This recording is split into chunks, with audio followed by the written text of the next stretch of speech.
Good morning बच्चों। देखो बच्चों, अपने पॉलिटिकल साइंस में फर्स्ट बुक जो है वो लगभग कंप्लीट हो चुकी है। एक चैप्टर उसमें अपने जो लास्ट का चैप्टर है वैश्वीकरण, वह चैप्टर अपने शेष रहा है। सेकंड बुक जो है वो अपने स्टार्ट कर दी है और उसमें अपना सेकंड चैप्टर चल रहा है जिसका नाम है एक दल के प्रभुत्व का दौर। मतलब यहाँ पर अपने मुख्य रूप से कौन से दल की बात कर रहे हैं? भारतीय राष्ट्रीय कांग्रेस की बात कर रहे हैं। और इसकी भैया अपने एक क्लास हो भी चुकी है जिसमें अपने जो प्रथम 3 आम चुनाव थे उन तीनों आम चुनाव के बारे में चर्चा की थी और कांग्रेस पार्टी जो है इसकी स्थापना किस प्रकार से हुई थी, किस प्रकार से इसने कार्य करना प्रारंभ किया, इन सारी बातों के ऊपर चर्चा अपने फर्स्ट वीडियो में कर चुके हैं।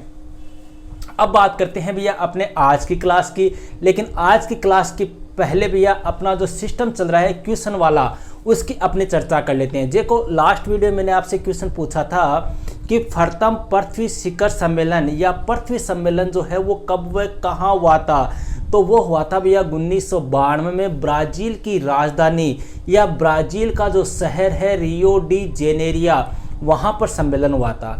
आज का जो क्वेश्चन है वो आपके लिए ये है भैया, 2 बार आपके कंपटीशन एग्जाम में पूछा हुआ है। देखो ये सारे जितने भी क्वेश्चन मैं आपको टेस्ट में दे रहा हूँ या यहाँ जितने भी क्वेश्चन पूछ रहा हूँ ना, वो सभी क्वेश्चन चाहे आरबीएसई बोर्ड या सीबीएसई बोर्ड, इनमें सभी में पूछे गए क्वेश्चन ही शामिल कर रहा हूँ। तो आज का अपना क्वेश्चन है ऑपरेशन इराकी फ्रीडम। याद होगा आपको तीसरे चैप्टर में पढ़ाया था समकालीन विश्व में अमेरिका वर्चस्व, फर्स्ट बुक के अंदर उसने पढ़ाया था भैया 2003 वाली घटना, मार्च 2003। ऑपरेशन इराकी फ्रीडम के समय इराक के राष्ट्रपति कौन थे? किसके राष्ट्रपति? इराक के राष्ट्रपति कौन थे? ये आपको कमेंट बॉक्स में बताना है। अब स्टार्ट करते हैं भैया अपने आज की क्लास। देखो भैया एक दल के प्रभुत्व का दौर, इसमें अपने प्रथम 3 आम चुनाव पड़ चुके हैं। तीनों आम चुनाव में भैया देखो पहला आम चुनाव हुआ था 1952 में, दूसरा आम चुनाव हुआ था 1957 में, तीसरा आम चुनाव हुआ था भैया 1962 में। देखो सीधी सी बात है, आम चुनाव कितने साल से होते हैं? प्रति 5 वर्ष से होते हैं। और प्रथम 3 आम चुनाव में भैया कांग्रेस पार्टी की क्या हुई थी? विजय हुई थी। तीनों आम चुनाव में कांग्रेस पार्टी ही जीती थी। अब सवाल ये उठता है कि कांग्रेस पार्टी ही क्यों जीती? क्वेश्चन आ जाए कि प्रथम 3 आम चुनाव में कांग्रेस पार्टी की विजय क्यों हुई? तो ये ध्यान रखना है भैया अपने को, पहला क्वेश्चन तो आपका यही है।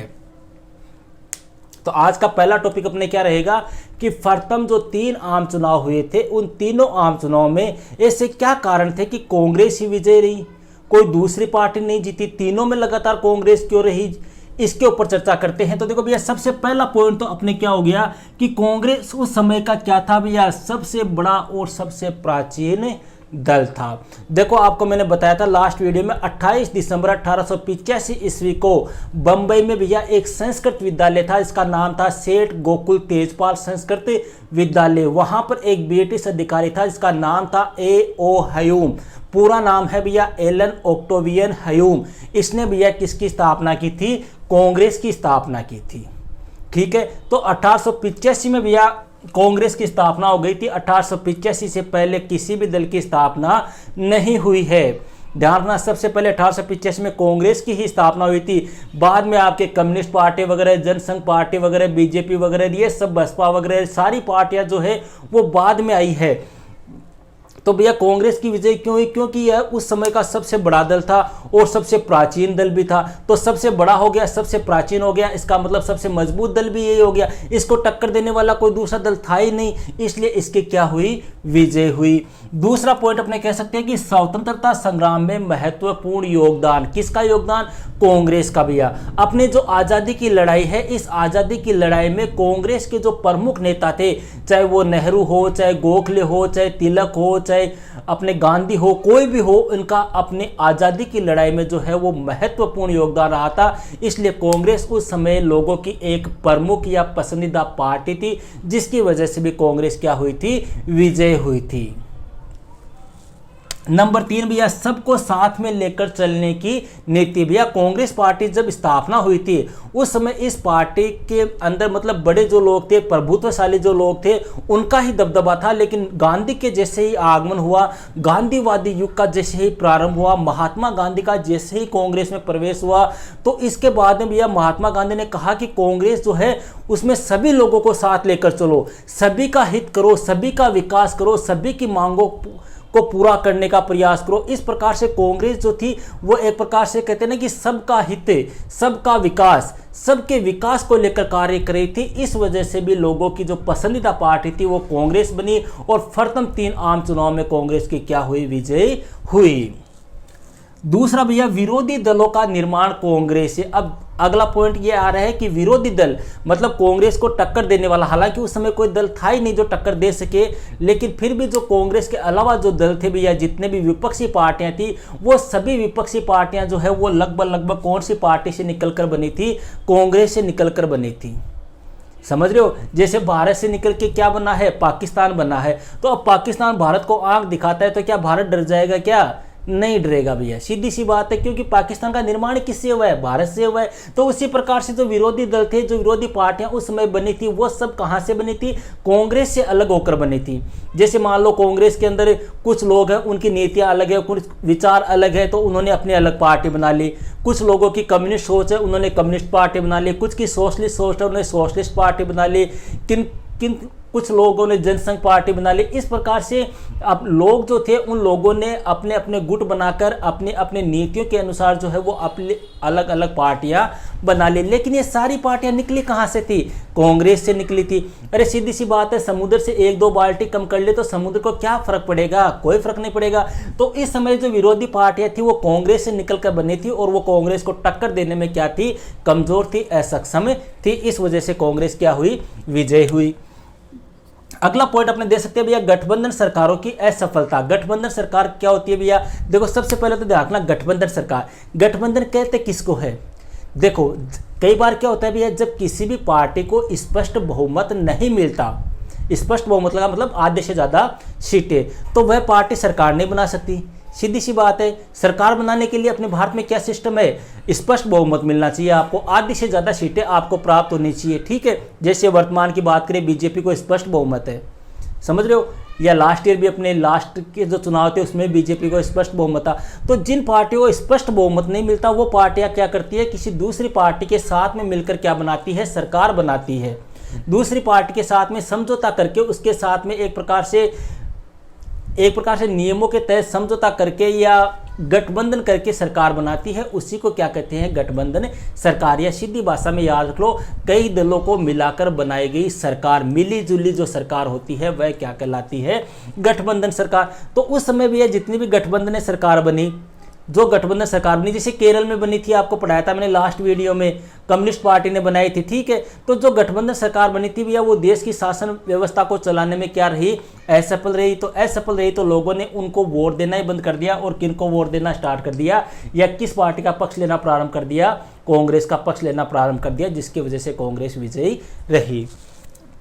इसके अलावा भैया बड़े नेताओं द्वारा चुनाव लड़ना। बड़े नेता कौन भैया, कांग्रेस की जब स्थापना हुई थी तो उसमें जो नेता थे भैया, कांग्रेस की स्थापना के समय वही नेताओं ने क्या किया, आज़ादी के बाद में चुनाव लड़े। जैसे पंडित जवाहरलाल नेहरू। अब पंडित जवाहरलाल नेहरू कांग्रेस पार्टी के एक बड़े नेता थे, प्रसिद्ध नेता थे, विख्यात नेता थे। अपनी बात करें तो इन्होंने प्रधानमंत्री का चुनाव लड़ लिया। तो सीधी सी बात है, चुनाव में ये तो जीतेंगे। क्यों? क्योंकि कांग्रेस की एक प्रकार से अपने रीढ़ की हड्डी की बात करें या कांग्रेस के प्रमुख नेताओं की बात करें तो उनमें जवाहरलाल नेहरू का जो है वो एक प्रकार से प्रमुख नाम आता है। तो जो कांग्रेस के नेता थे भैया, उन्हीं कांग्रेस के नेताओं ने क्या लड़ना स्टार्ट कर दिया, चुनाव लड़ना स्टार्ट कर दिया। तो जनता की ये सोचती कि हाँ, इन्हीं की वजह से हम जीते हैं और ये चुनाव लड़ रहे हैं तो हमें इनको चुनाव जिताना चाहिए। उसकी वजह से भी कांग्रेस पार्टी का प्रभुत्व कायम हुआ। इसके अलावा कांग्रेस का एक राष्ट्रीय पार्टी होना। देखो भैया, एक चीज ध्यान रखना, पार्टियां 2 प्रकार की होती है, एक तो होती है राष्ट्रीय पार्टी, एक होती है क्षेत्रीय पार्टी। राष्ट्रीय पार्टी किसको बोलते हैं, ऐसी पार्टी जो अपने पूरे देश में होती है। मतलब ऐसा दल या ऐसी पार्टी जो पूरे देश में पाई जाती है वो तो क्या होती है, राष्ट्रीय पार्टी। जैसे अपने कांग्रेस है, अपने बीजेपी है, ये कैसी पार्टियां भैया, राष्ट्रीय पार्टियां है, क्योंकि पूरे देश में है ये। और कुछ पार्टियां ऐसी होती है जो किसी क्षेत्र विशेष में, एक राज्य में या दो राज्य में पाई जाती है, वो क्या होती है, क्षेत्रीय पार्टियां। जैसे अपने बात करें तेलुगु देशम, अपने आम आदमी पार्टी, ठीक है, तो ये क्या है, अपने क्षेत्रीय पार्टी है। क्यों? क्योंकि इनका जो एरिया है वो सीमित है, एक क्षेत्र में, दो क्षेत्र में, या एक राज्य में, दो राज्य में ये पार्टियां पाई जाती है।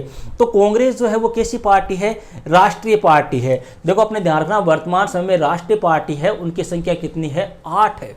क्षेत्रीय पार्टियां बहुत है, बहुत बनती है, बहुत समाप्त होती है, कोई मतलब नहीं है क्षेत्रीय पार्टियां कितनी है, लेकिन राष्ट्रीय पार्टी कितनी है तो वो आपको ध्यान रखना है। वर्तमान समय में अपने 8 राष्ट्रीय दल है।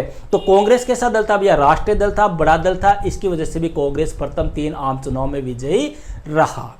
ये हो गई भैया यहां तक।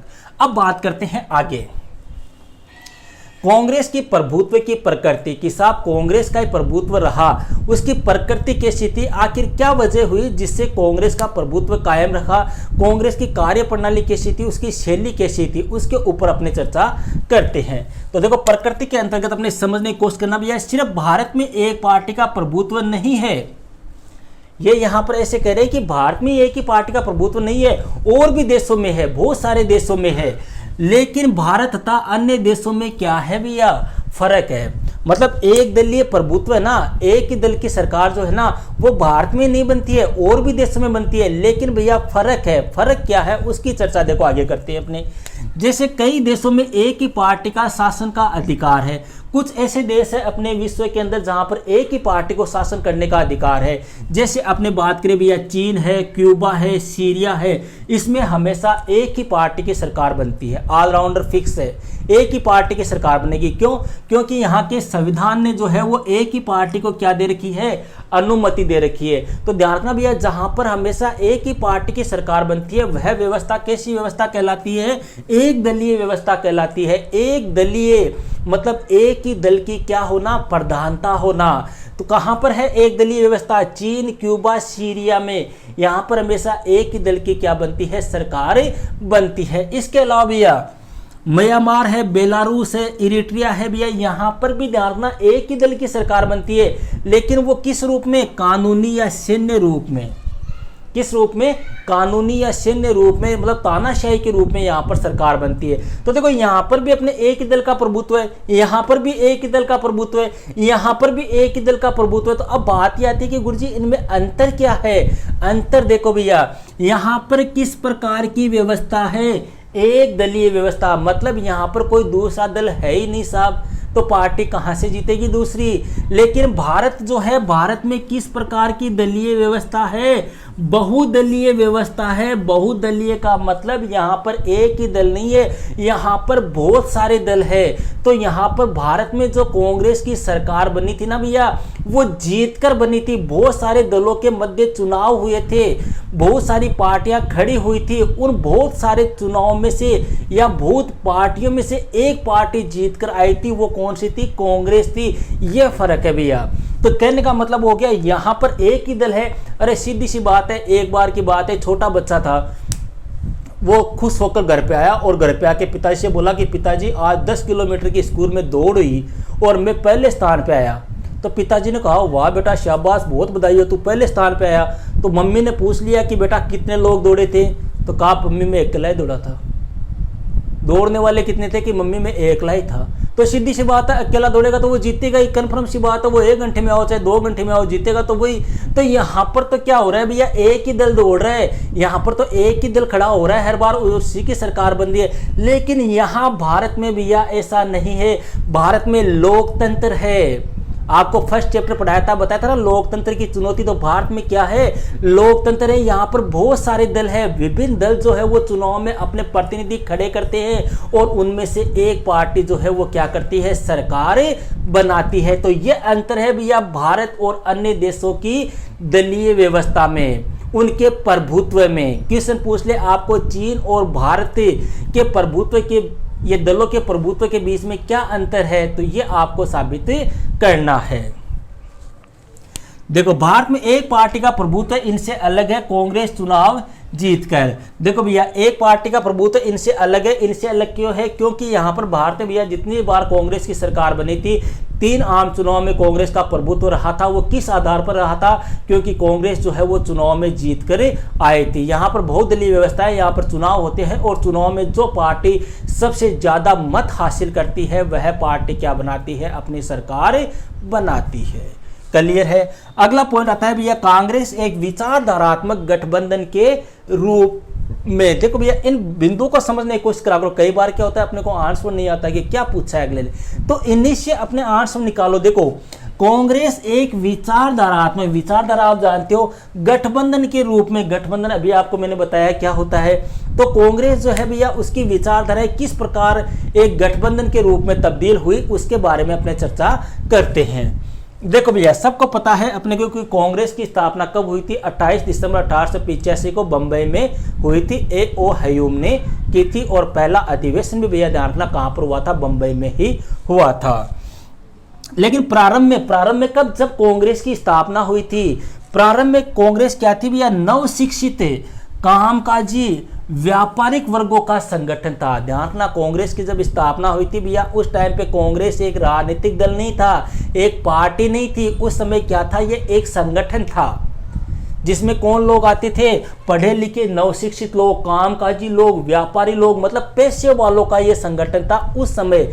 लेकिन फिर इसमें चेंजिंग आया। चेंजिंग कब आया भैया? 20वीं सदी में। 20वीं सदी का मतलब क्या हो गया? 1901 से लेके 2000, ये 1999, ये कौन सी सदी हो गई अपने? 20वीं सदी। 1901 से अपने मुख्य रूप से माने 20वीं सदी। जैसे अपने अभी नहीं बोलते कि आपको पूछ ले 21वीं सदी का प्रारंभ कब से हुआ, तो 2000 से। समझ रहे हो? ये 21वीं सदी तो चल रही है अपने 2021, ये सॉरी 21वीं नहीं 22वीं, सॉरी कंफ्यूज हो गया मैं थोड़ा सा। तो अपने भैया यहाँ पर देखो, कांग्रेस की जो विचारधारा है उसमें फिर परिवर्तन आया। पहले इसमें कौन थे?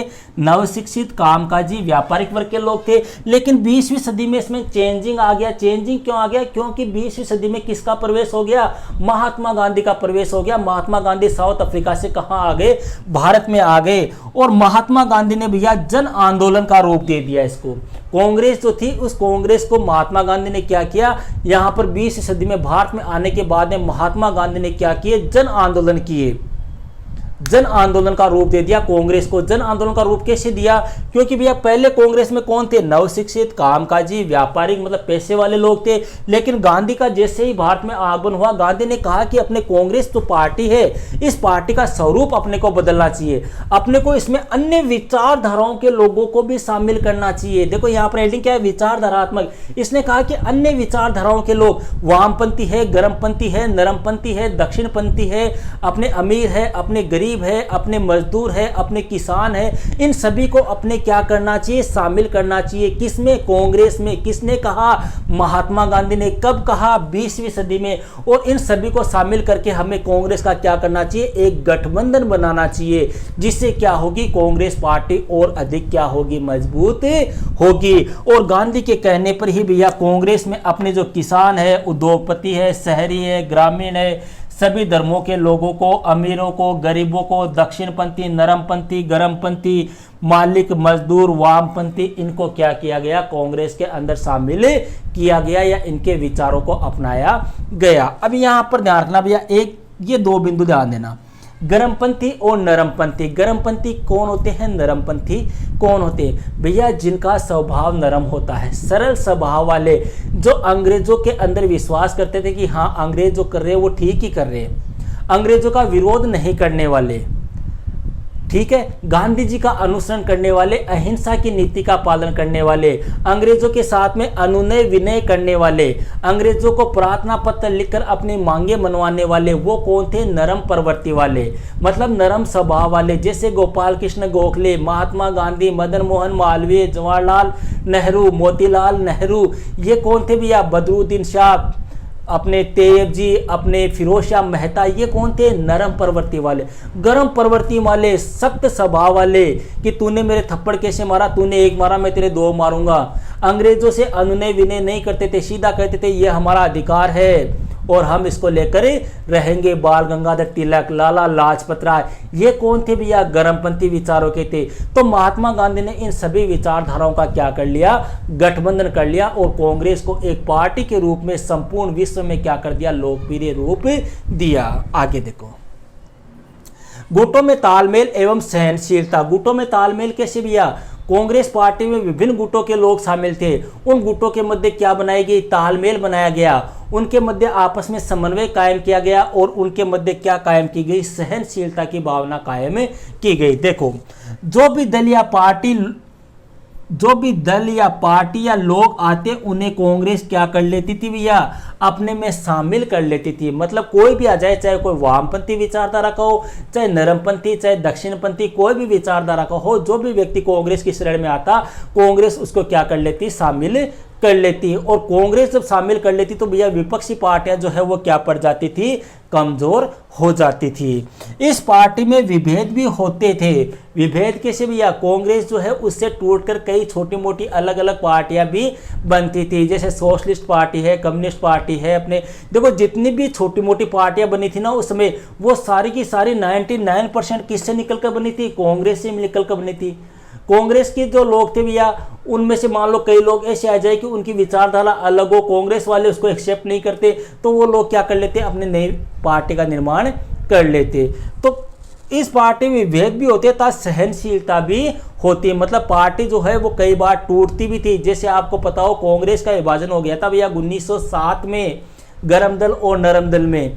ठीक है, तो कई बार पार्टी टूट भी थी, कई बार उनको सहन भी किया जाता, बर्दाश्त भी किया जाता था। कांग्रेस पार्टी के भीतर विभिन्न समूह होते थे। कांग्रेस पार्टी के अंदर विभिन्न जो लोग होते थे भैया, उन लोगों के समूह होते थे। कुछ लोगों की विचारधारा अलग थी, कुछ लोगों की अलग थी, कुछ लोगों की अलग थी। तो जिनकी विचारधारा मैच करती, जिनके विचार मिलते थे, वो अपना एक क्या बना लेते थे? गुट बना लेते थे। और उनको क्या कहते थे? गुट के नाम से जाना जाता था। मतलब जिनके विचार सेम होते थे उनको क्या कहते थे? गुट कहते थे। कई गुट थे अपने कांग्रेस में, जैसे वामपंथियों का अलग गुट था, गर्मपंथियों का अलग था, नरमपंथियों का अलग था। ठीक है, लेकिन फिर भी इनके मध्य आपस में क्या होता था भैया? तालमेल होता था, इनके मध्य आपस में सहनशीलता होती थी। ये हो गई भैया अपने आज की क्लास। अब इस चैप्टर में अपने एक छोटा सा टॉपिक और रहा है, विपक्षी पार्टियां। इसके बाद में 2-4 पार्टियां हैं, उनकी छोटी छोटी चीज़ें आपको और बतानी है, जो अगले वीडियो में पूरी हो जाएगी। अब आप कॉपी निकालो और हेडिंग लगाओ। सबसे पहले तो ये हेडिंग लगाओ, प्रथम 3 आम चुनाव में कांग्रेस की विजय के कारण, और ये कारण यहाँ तक ऐसा का ऐसा उतार लो 67। और फिर हेडिंग लगाओ भैया, कांग्रेस की प्रभुत्व की प्रकृति। ये हेडिंग लगाओ। फिर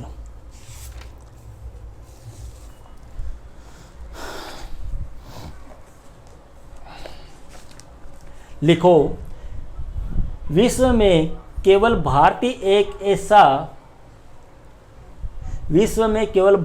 ही एक ऐसा देश नहीं है जहां एक पार्टी का प्रभुत्व है, बल्कि और भी देश है, लेकिन भारत तथा अन्य देशों में अंतर है।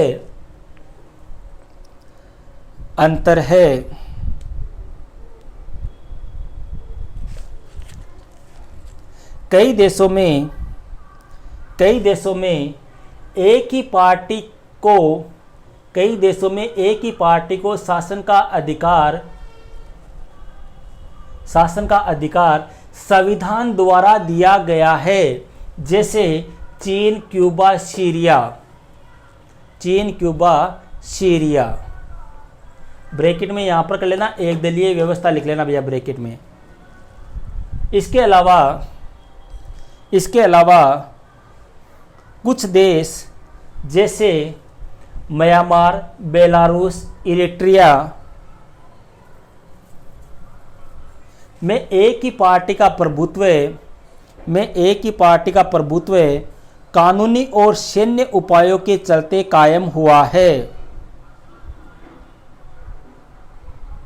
लेकिन भारत और इन देशों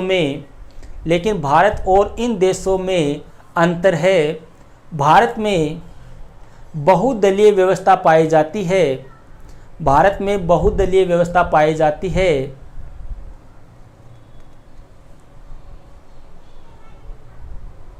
भारत में एक पार्टी का प्रभुत्व लोकतांत्रिक स्थितियों में कायम हुआ। अनेक पार्टियों ने मुक्त और निष्पक्ष चुनाव के माहौल में एक दूसरे से होड़ जानो ना आपने, होड़ की, और तब भी कांग्रेस पार्टी एक के बाद एक चुनाव जीतती गई, एक के बाद एक चुनाव जीतती गई। इस प्रकार से कांग्रेस के प्रभुत्व का प्रारंभ हुआ। फिर हेड लगाओ भैया, कांग्रेस एक विचारधारात्मक गठबंधन के रूप में। इसमें थोड़ा सा लिखो आप। कांग्रेस की स्थापना 28 दिसंबर 1885 को एक ब्रिटिश अधिकारी ए ओ हयूम ने बम्बई में की। मैं थोड़ा बैठ जाता हूँ, आप लिख लो।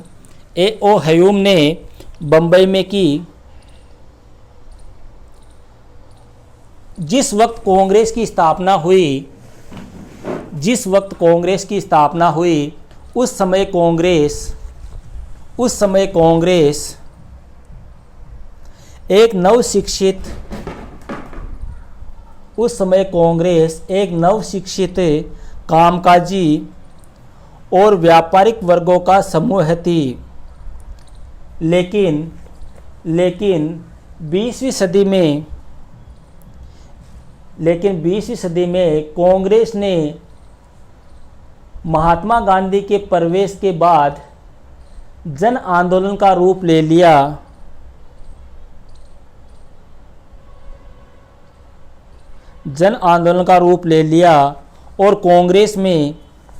और कांग्रेस में किसान, उद्योगपति, शहरी, ग्रामीण, कोमा लगाते रहना भैया, मजदूर और मालिक, अमीर और गरीब, गर्मपंथी, नरमपंथी, दक्षिणपंथी, वामपंथी तथा हर जाति व वर्ग को जगह मिली, जिससे कांग्रेस का नेतृत्व विस्तृत हो गया।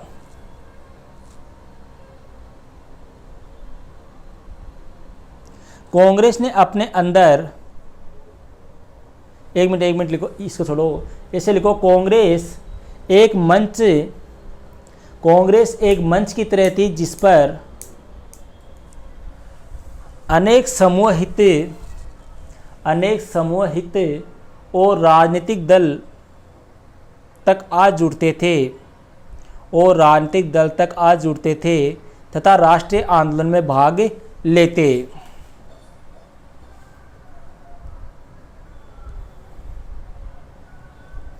फिर हेड लगाओ भैया, गुटों में तालमेल एवं सहनशीलता। इसमें लिखो भैया, कांग्रेस के गठबंधनी स्वभाव ने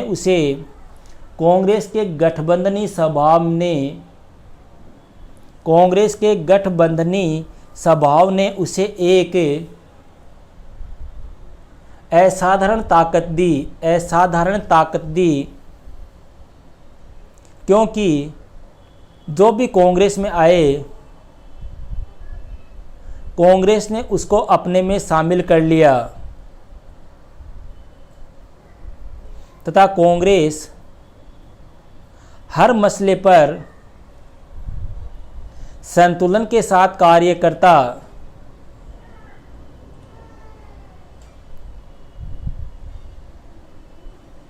पैराग्राफ चेंज करके लिखो, सुलह समझौते के रास्ते पर चलना और सर्वसमावेशी होना। सुलह मतलब राजी पाऊँ, समझौते यानी मिलजुल कर, मतलब एक प्रकार से नियमों के तहत, एग्रीमेंट के तहत। सुलह समझौते के रास्ते पर चलना और सर्वसमावेशी होना मतलब सभी को शामिल करना, सभी का समावेश होना गठबंधन की विशेषता होती है। इसको ध्यान रखना भैया, कई बार पूछा हुआ है ये। इस रणनीति की वजह से विपक्ष कठिनाई में पड़ जाता। विपक्ष कोई भी बात कहना चाहे तो कांग्रेस की विचारधारा और कार्यक्रम में उसे तुरंत जगह मिल जाती। पैराग्राफ चेंज करके लिखो, पार्टी के अंदर मौजूद विभिन्न समूह गुट कहलाते थे।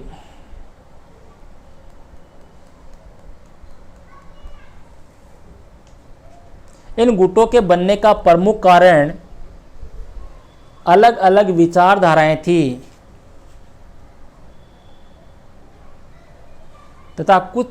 तथा अलग अलग विचारधाराएं थी तथा अधिकतर गुटों के पीछे व्यक्तिगत महत्वाकांक्षा तथा प्रतिस्पर्धा की भावना काम करती।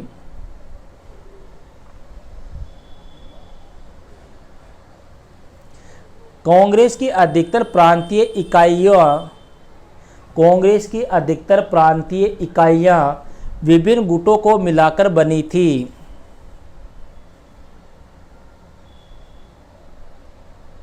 गुटों की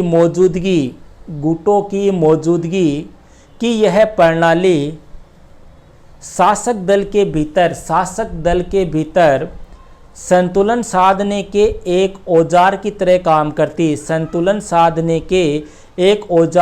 काम करती। इस तरह राजनीतिक होड़ कांग्रेस के भीतर हो चली थी।